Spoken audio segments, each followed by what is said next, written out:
première maison des humains connue par les Eldar est d'une grande renommée, aujourd'hui parlons de la maison de Béor. Les hommes de la maison de Béor descendent des tribus d'humains qui ont abandonné l'île Dorian pour l'ouest. L'île Dorian était l'endroit où l'humanité a vu le jour, aux jours anciens. Ils étaient en guerre contre d'autres hommes tombés sous l'ombre de Morgoth et étaient poursuivis par eux. Ils suivirent une route qui contournait le Rhûn par le nord et ils rencontrèrent les nains dans ces régions. Sur les rives de la mer d'Orun, une petite partie du peuple se sépara qui devint plus tard la maison de Béor. Le grand peuple, les ancêtres de la maison de Marak, est arrivé plus tard dans les bois nord-est près des rivages. Ils fabriquaient des bateaux et pouvaient naviguer sur la mer intérieure et semblaient être apparentés aux ancêtres des hommes du Nord dont nous avons déjà parlé. Le peuple de Béor n'avait pas de bêtes de somme et était donc endurci par de pénibles voyages avec de lourdes charges. Un groupe d'environ 2000 hommes adultes, pauvres et mal équipés, trouva le moyen de passer les montagnes bleues afin de se rendre en Beleriand. Sous la direction de Balan, plus tard appelé Béor, ils traversèrent les montagnes jusqu'à Targelion en l'an 310 du Premier Âge et furent découverts par le roi Noldorin, Finrod Felagund, fils aîné de Finarfin. Ils furent ainsi parmi les premiers hommes à rencontrer un elfe. Finrod se lia d'amitié avec la maison de Béor et persuada Thingol, le seigneur de Beleriand, d'accorder aux nouveaux arrivants des terres fertiles où ils pourraient s'installer. Thingol leur donna, ainsi qu'aux autres maisons des Edain qui suivirent, des terres dans le royaume des seigneurs Noldor, Amrod et Amras, les plus jeunes fils de Fëanor, dont ces terres furent par la suite connues sous le nom d'Estolad, le campement. En 402, des combats eurent lieu dans les marches septentrionales du Beleriand où les orques tentèrent de franchir le col d'Aglon. Là, Maedhros et Maglor, les aînés de Fëanor, repoussèrent les envahisseurs avec l'aide des fils cadets de Finarfin, Angrod et Aegnor, leurs demi-cousins. Ce fut à cette occasion que Béor, alors au service de Finrod, put tirer l'épée au nom des seigneurs Eldar pour la première fois.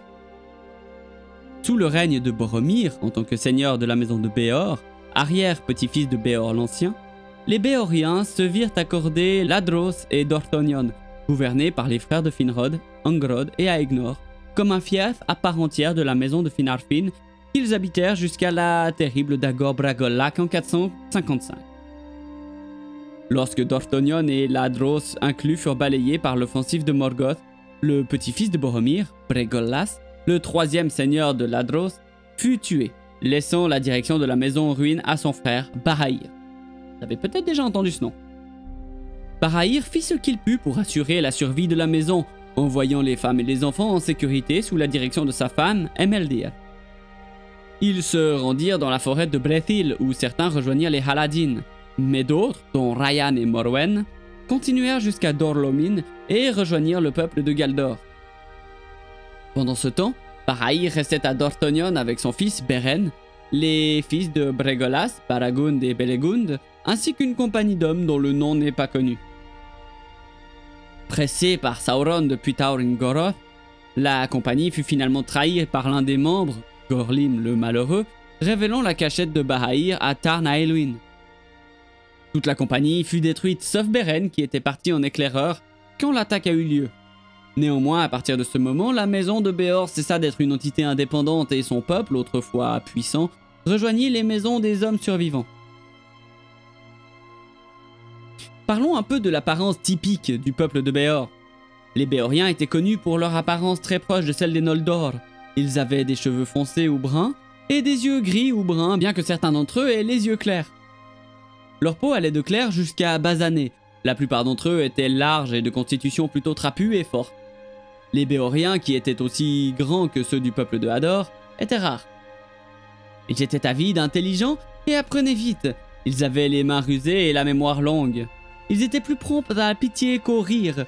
Ils sont également décrits comme étant plus fermes que le peuple de Hador, supportant avec force les difficultés et les peines, lents à pleurer autant qu'à rire. Beaucoup de ceux qui descendent de la souche béorienne ont les traits les plus proches de ceux des Noldor, comme Turin Turambar, dont ta mère, Morwen Eledwen, était béorienne.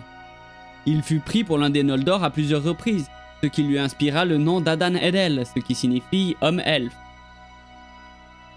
On peut noter que du sang de Béor coule en Elrond car Beren eut avec Luthien un fils nommé Dior. Dior eut lui-même une fille nommée Elwing qui se maria plus tard avec Eärendil, fils de Tuor et Idril, le couple qui eut pour enfants Elrond et Elros.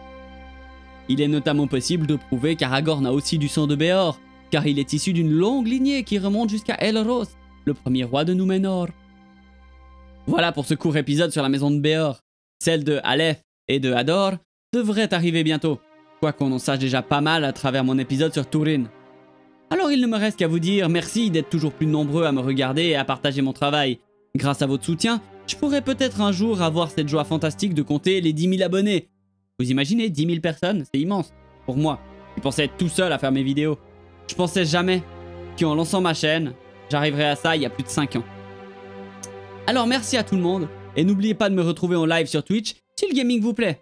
Alors à très bientôt en Terre du Milieu. Ciao!